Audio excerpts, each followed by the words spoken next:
आपके समाज में कोई इंसान बुरा करता है तो हमारा कुरान और हमारी शरीयत कहती है कि उसको रोको। अगर कोई नमाज छोड़ता है तो हमारी शरीयत कहती है कि भाई उसको रोको। अगर कोई शराब पीता है तो अल्लाह तबारक व ताला फरमाता है कि भाई उसको बचाओ, उसको रोकने की कोशिश करो। अगर वो नहीं जानता तो उसको रोको कि शराब गंदी चीज़ है, शराब पीने से इंसान की सेहत ख़राब होती है और कुरान करीम में अल्लाह तबारक व ताला ने इसको नाजायज़ और हराम करार दिया है। ऐसे ही अगर कोई मुसलमान नमाज छोड़ता है तो उससे बताया जाए कि जानबूझकर नमाज नहीं छोड़नी चाहिए। अगर मजबूरी में, किसी परेशानी में, किसी दिक्कत में पड़ जाए आदमी, अगर छूट जाए किसी वजह से तो बाद में पढ़ ले, लेकिन जानबूझकर नमाज छोड़ना बिल्कुल सही नहीं है। चूँकि अल्लाह के नबी फरमाते हैं मन तरकस्सलात मुतअम्मिदन फ़क़द कफ़र।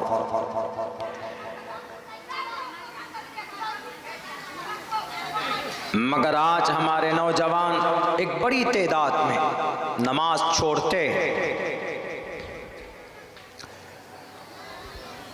अल्लाह की तरफ से बड़ी नेमत है। अगर आप इसी नेमत की नाशुक्री करते हैं तो अल्लाह फिर छीनता है। लइन शकरतुम लअज़ीदन्नकुम व लइन कफरतुम इन अज़ाबी लशदीद। आज ही आप लोगों ने देखा है जुमे की नमाज में दिल्ली में मस्जिद के किनारे, सड़क के किनारे, मस्जिद से बाहर कुछ नौजवान नमाज पढ़ रहे थे आज जुमे की।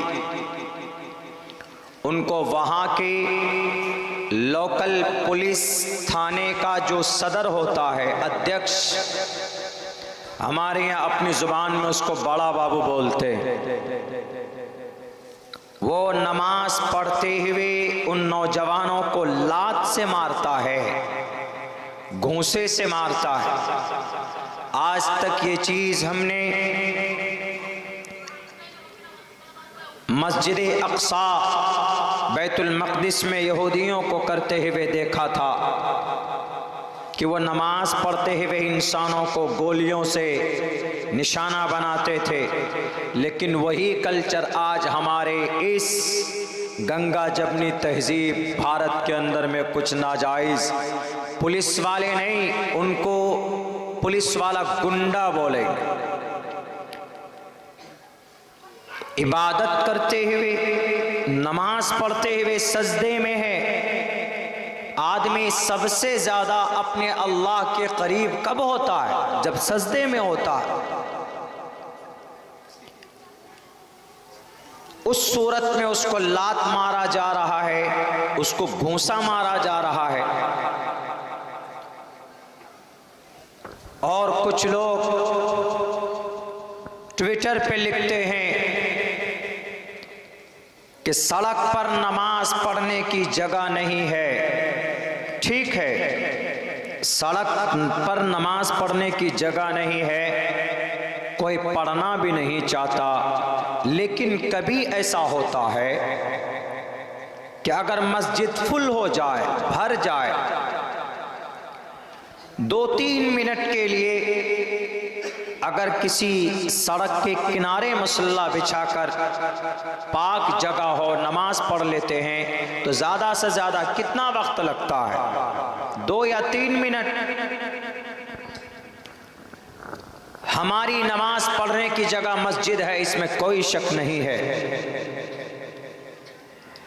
लेकिन अगर कोई मुसलमान मस्जिद सड़क के किनारे नमाज पढ़ता है, नमाज की हालत में उसको नहीं मारा जा सकता। इबादत की हालत में उस पर घूंसे नहीं बरसाए जाते।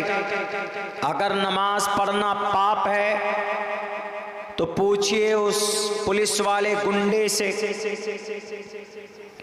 कांवरिया में जाते हैं हमारे हिंदुस्तान के बहुत सारे हिंदू भाई, वो आधी सड़क जाम करके जाते, और जब त्योहार होती, सरस्वती पूजा हो तो सड़क बंद। क्यों? सरस्वती देवी की पूजा हो रही है, पूजा हो रहा है, उनकी मूर्ति लगा दी जाती है, दूसरे रास्ते से जाओ। जब पूजा करना जायज है तो 2 मिनट के लिए नमाज पढ़ना भी जायज होना चाहिए आपकी नजर में। अगर नमाज पढ़ना पाप है तो फिर किसी आदि सड़क को कब्जा करके भजन कीर्तन करना यह भी नाजायज होना चाहिए।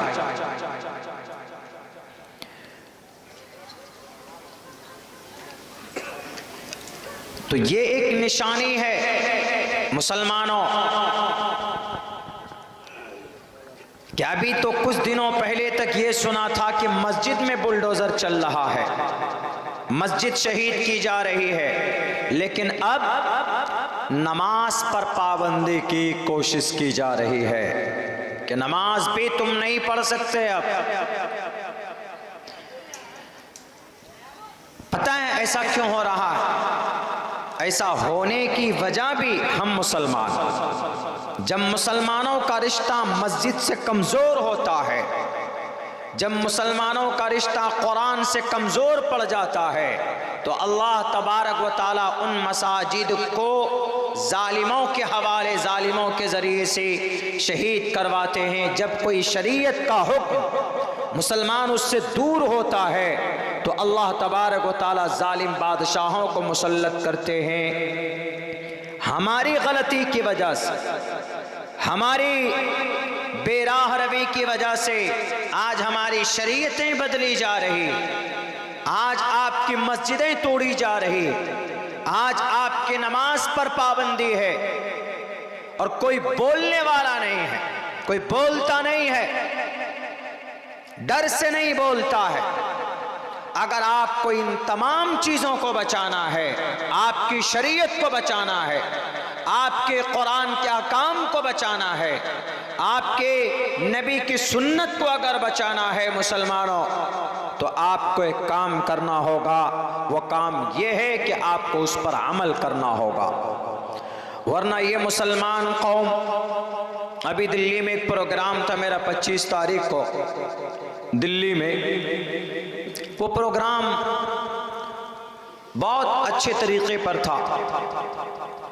तकमील हिफ्ज़ कुरान, कई सारे हाफिज बने थे, उसमें से तकरीबन 9 हाफिज बने थे, बच्चे छोटे छोटे। तो मदरसा क्या होता है? मदरसा कोई राजनीति की जगह नहीं होती, मदरसा मस्जिद सियासत की जगह नहीं होती। एक मोहल्ला है, 200 आदमी है, सब उस मस्जिद में नमाज पढ़ने आते हैं।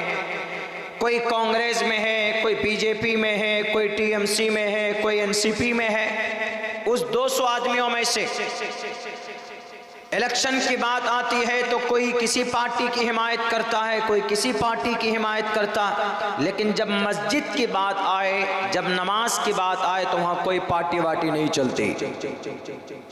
जिसे जलसा है, कोई पार्टी कोई साटी नहीं, दीनी काम है, सबको बढ़ चढ़ कर हिस्सा लेना है। तो वो मदरसा परमिशन लिया, हम लोग तो यहाँ परमिशन नहीं लेते हैं, बंगाल है, झारखंड है, मेरे बिहार है, और इन सब जगहों में परमिशन नहीं होता। लेकिन उत्तर प्रदेश जाएंगे आप, मैं रात प्रोग्राम में था एक लखनऊ में, तो वहाँ ज़्यादा से ज़्यादा 11 बजे रात तक प्रोग्राम कर सकते हैं, हद से हद, नहीं तो 10 बजे रात तक परमिशन मिलती है। उसके बाद अगर आप करेंगे तो आपके ऊपर कार्रवाई हो सकती। तो वहाँ दिल्ली शहर के अंदर मुस्तफ़ाबाद में प्रोग्राम था। हजरत मोहतमिम साहब नाजिम साहब ने परमिशन लिख करके ले लिया 1-1.5 महीना पहले कि मौलाना अब्दुल्ला साहब बयान करेंगे, फला मौलाना साहब बयान करेंगे, 3 वक्ता होंगे वो बयान करेंगे, दस्तारबंदी होगी, परमिशन मिल गया, एक दिन पहले उनका परमिशन रद्द कर दिया जाता है, कैंसिल कर दिया जाता है। जब पूछा गया मोहतमिम साहब को बुलाकर, बेचारे सीधे साधे, उनसे बुलाकर पूछा कि ज़रा मोहतमिम साहब बताइए, ये शिकायत आई है आपके खिलाफ, आपके मदरसे के खिलाफ, इसीलिए हमने परमिशन को कैंसिल किया।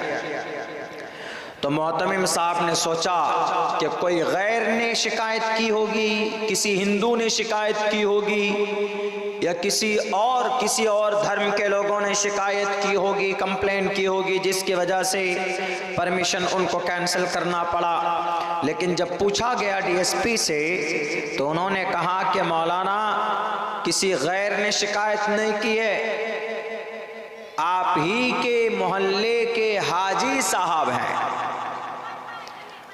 वो हाजी साहब काउंसलर है, वार्ड कमिश्नर है, उसने आपके जलसे और आपके मदरसे के खिलाफ कंप्लेन किया है, और जिसकी वजह से मुझे परमिशन रद्द करना पड़ा। क्या क्या लिखा है वो हाजी साहब पता है? हाजी साहब ने लिखा कि ये मदरसा जो चल रहा है, ये मदरसा किराए के कमरे में चल रहा है, कोई दिक्कत नहीं, किराया तो मोहतमिम साहब दे रहा है, अगर किराए पे चल रहा तो क्या दिक्कत है। दूसरी बात क्या लिखा है, जहां जलसा हो रहा है वो जगह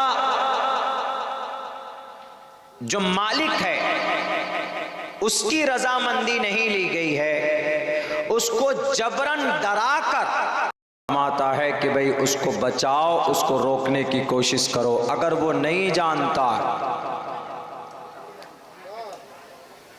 तो उसको रोको कि शराब गंदी चीज है, शराब पीने से इंसान की सेहत खराब होती है, और कुरान करीम में अल्लाह तबारक व तआला ने इसको नाजायज़ और हराम करार दिया है। ऐसे ही अगर कोई मुसलमान नमाज छोड़ता है तो उससे बताया जाए कि जानबूझकर नमाज नहीं छोड़नी चाहिए। अगर मजबूरी में, किसी परेशानी में, किसी दिक्कत में पड़ जाए आदमी, अगर छूट जाए किसी वजह से तो बाद में पढ़ ले, लेकिन जानबूझकर नमाज छोड़ना बिल्कुल सही नहीं है, चूँकि अल्लाह के नबी फरमाते हैं मन तरकस्सलात मुतअम्मिदन फ़क़द कफ़र।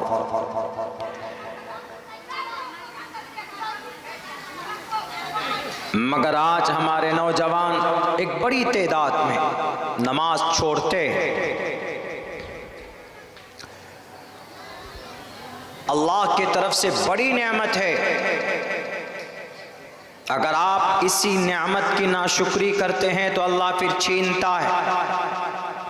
लइन शकरतुम लज़ीदन्नकुम व लइन कफरतुम इन्न अज़ाबी लशदीद। आज ही आप लोगों ने देखा है जुमे की नमाज में दिल्ली में मस्जिद के किनारे, सड़क के किनारे, मस्जिद से बाहर कुछ नौजवान नमाज पढ़ रहे थे। आज जुमे की उनको वहाँ के लोकल पुलिस थाने का जो सदर होता है, अध्यक्ष, हमारे यहाँ अपनी ज़ुबान में उसको बड़ा बाबू बोलते हैं,